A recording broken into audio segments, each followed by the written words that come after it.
Srisailam MLA Budda Rajasekhar Reddy వివాదం విషయంలో ఆంధ్రప్రదేశ్ ముఖ్యమంత్రి వర్యులు నారా చంద్రబాబు నాయుడు గారు కీలకమైనటువంటి నిర్ణయం తీసుకున్నారని, ఆ నిర్ణయంలో భాగంగానే ఇప్పుడు ఎమ్మెల్యే బుడ్డా రాజశేఖర్ రెడ్డి మీద కేసు నమోదైందన్నట్టుగా కొన్ని వార్తలు వస్తున్న నేపథ్యంలో ఈ అంశం మీద మనం పూర్తి స్థాయిలో విశ్లేషణ చేసుకుందాం. ప్రస్తుతం మనతో పాటున్నారు ప్రముఖ రాజకీయ విశ్లేషకులు, ప్రముఖ సీనియర్ జర్నలిస్ట్ డివిఎస్ గారు. వారితో మాట్లాడదాం.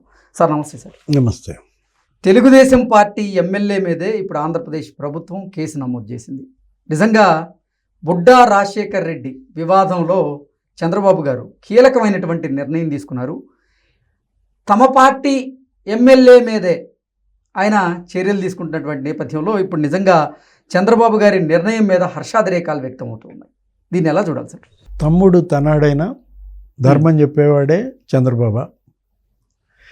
అంటే ఇప్పుడు బుడ్డా రాజశేఖర్ రెడ్డి ఇది శ్రీశైలం ఎమ్మెల్యే, మరి అక్కడ జరిగినటువంటి దాడి, అటవీ సిబ్బంది అక్కడ శ్రీశైలం ఆ శిఖరం ఆ టోల్ గేట్ దగ్గర అక్కడ మరి ఉద్యోగస్తులపై దాడి చేయడం.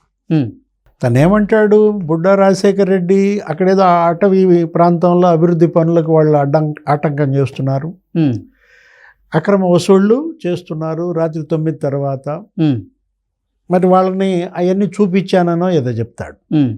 ఇవన్నీ నిలబడే అంశాలు కాదు. అసలు ఒకవైపు రాష్ట్ర ముఖ్యమంత్రిగా చంద్రబాబు గారు అహర్నిశలు పనిచేస్తూ రాష్ట్ర అభివృద్ధి కోసం, రాష్ట్రంలో పెట్టుబడుల రాబడి కోసం ఆయన ప్రయత్నం చేస్తూ ఉంటే, కొంతమంది ఎమ్మెల్యేలు వాళ్ళు చేసేటువంటి తప్పుల వల్ల రాష్ట్ర ప్రభుత్వానికి, ఇటు తెలుగుదేశం పార్టీకి అంటే ఒక నష్టాన్ని అయితే మిగులుస్తూ ఉన్నాయి. ఏంటి సార్ అసలు దీన్ని ఎలా చూడాలి? అంటే 7 మీద నిన్న ఫైర్ అయ్యారు. నిన్న కేబినెట్ భేటీలో కూడా ఆ మంత్రులందరితో కూడా చెప్పారు, మీరు ఇన్ఛార్జ్ మంత్రులుగా మీ జిల్లాల్లో ఎమ్మెల్యేలు ఏం చేస్తున్నారు ఏంటి, వాళ్ళని కట్టడి చేయాల్సిన బాధ్యత మీకు లేదా అని కూడా హెచ్చరించారు. అంటే ప్రతి ఇన్ఛార్జ్ మంత్రి తన పరిధిలో అక్కడ ఎమ్మెల్యేలు వాళ్ళపై వస్తున్నటువంటి ఎలిగేషన్స్ మొగ్గలోనే తుంచాల్సిన బాధ్యత ఉంది. ఇప్పుడు గుంటూరు ఈస్ట్ నజీర్ మరి ఒక వీడియో ఒకటి అప్పుడు బయటికి రావటం, లేకపోతే మరి కొలిక్పూడి శ్రీనివాస్ గారు, ఆయన అసలు గతం నుంచి అనేక మరి విమర్శలు కొలిక్పూడి శ్రీనివాస్ పైన, లేకపోతే ఇది Daggubati Venkateswara Prasad, Anantapuram urban, junior NTR cinema ఏదో వస్తే జూనియర్ ఎన్టీఆర్ మీద ఏదో అతని ఆడియో ఒకటి వైరల్ అయింది, ఎవరో పార్టీ కార్యకర్తను ఉద్దేశించి. మరి అసలు సినిమాలకు సంబంధించిన అంశం వీళ్ళకి ఎందుకు? అదేమంటే మళ్ళీ ఇంకొక మాట, అర్బన్లో నా మీద కుట్ర చేస్తున్నారని ఆయన అనడం. అసలు ఆ వాయిస్ నాది కాదు, మరి అదేదో ఎంక్వైరీకి కూడా ఇచ్చారు, అదేదో డీప్ ఫేక్ అంటున్నారు. ఏదైనా ఇవాళ ఏంటి, నేలకపోయిన దాన్ని నెత్తిని రాసుకోవటమే కదా. వీళ్ళందరూ కూడా మీరు ప్రజాప్రతినిధులుగా ప్రభుత్వం చేస్తున్న అభివృద్ధిని ప్రజలకు తెలియజెప్పడం, చేసినటువంటి పనులు, ఆ బాధ్యతను మర్చిపోయి అనవసరమైనటువంటి విషయాల్లో తలదూర్చి పార్టీకి నష్టం చేకూర్చేలాగా వీళ్ళ చర్యలు ఉంటున్నాయి. ఎక్కడో దాకా ఎందుకు, నిన్న నెల్లూరు కిలేడి అరుణ అంశం, ఆ శ్రీకాంత్ యావజ్జీవ ఖైదీ, అసలు వాళ్ళని పెంచి పోషించిందేమో జగన్మోహన్ రెడ్డి, ఆయన ప్రభుత్వం, అప్పటి మంత్రులు ఎమ్మెల్యేలు. ఇప్పుడు ఏం జరిగింది, ఆ పెరోల్ మరి దానికి సిఫార్సు లేఖలు 2 ఎమ్మెల్యేలు ఇచ్చారన్నారు. ఎవరు, కోటంరెడ్డి మరి అతని మీద పోతుంది, లేకపోతే సునీల్ కుమార్ మీద పోతుంది. అసలు హోంమంత్రి అనిత, ఆమె అసలు పెరోల్ మరి దాని నోట్ ఫైల్ మీద ఆమె సంతకం పెట్టడం సిఫారసు లేఖల పైన. అంటే ఇక్కడ ప్రతిదీ ఏంటి, ఇప్పుడు దెబ్బ తగిలిన తర్వాత మీరు మరి వైద్యం చేయించుకోవటం కాదు కదా, ముందే మేల్కోవాలి కదా. ఇవి తప్పటడుగులు అనాలా, తప్పుటడుగులు అనాలా?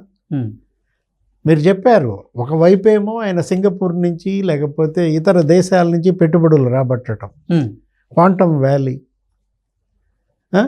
లేకపోతే సింగపూర్ కన్సార్షియం, జగన్మోహన్ రెడ్డి దాన్ని రద్దు చేసిన, వీళ్ళు సింగపూర్ పర్యటనకు వెళ్ళి వాళ్ళని ఒప్పించి ఇవాళ ఏంటి, ఆ government of Singapore investments corporation ముందుకు వచ్చింది. ఒక 50,000 కోట్ల పెట్టుబడులు ఇక్కడ పెడతానికి, లాజిస్టిక్స్ డెవలప్మెంట్. ఎక్కడో దాకా ఎందుకు, అసలు కొరియా జపాన్ దేశాలు సెమీ కండక్టర్స్ హబ్స్ పెడుతున్నాయి, ఓ 15,000 కోట్ల పెట్టుబడులు మొన్నే మోడీ కేబినెట్ ఆమోదించింది. ఇప్పుడు ఇన్ని రకాలుగా ఈ విధంగా ఇక్కడ యువత ఉపాధి కోసం వీళ్ళు ప్రయత్నాలు చేస్తుంటే దాన్ని గురించి వీళ్ళు మాట్లాడకుండా, దాని గురించి ప్రజల్లోకి చెప్పకుండా ఒకవైపేమో హామీలు అమలు చేస్తున్నారు. ఇప్పుడు తల్లికి వందనం సక్సెస్, ఎంతమంది బిడ్డలు ఉంటే అంతమంది ఖాతాల్లో మరి 15,000 వేశారు. అన్నదాత సుఖీభవ, ఒక్కొక్క రైతు ఖాతాలో మరి తొలి దఫా 7,000 పడ్డాయి. మరి రేపు ఒక నెలలో ఇంకో 7,000 పడతాయి. అవును, ఇంకో నెలలో ఒక 6,000 పడతాయి. అంటే వాళ్ళు ఇచ్చినటువంటి హామీ 20,000లో మరి అన్నదాత సుఖీభావ ఇచ్చేశారు 45 లక్షల మంది రైతులకి. నిన్న ఉచిత ప్రయాణం, ఉచిత బస్సు ప్రయాణం ఆర్టీసీలో మరి మహిళలకు ఉచిత బస్సు బ్రహ్మాండంగా వాళ్ళు ఎంజాయ్ చేస్తున్నారు. అసలు రోజుకి 18 లక్షల మంది మహిళలంట ప్రయాణం.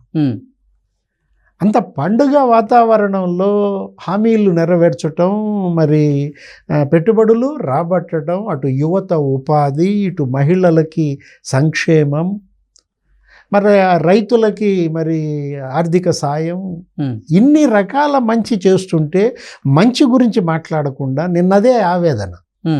ఏది ముఖ్యమంత్రి చంద్రబాబు క్యాబినెట్లో కావచ్చు, మంత్రి లోకేష్ మరి ఆ బ్రేక్ఫాస్ట్ మీట్లో కావచ్చు, దాన్ని ప్రజలు చర్చించాలా, లేకపోతే ఈ అంశాలు ఈ ఎమ్మెల్యేలు 7 ఎమ్మెల్యేల యొక్క ఈ చిల్లర పనుల గురించి చర్చించాలా?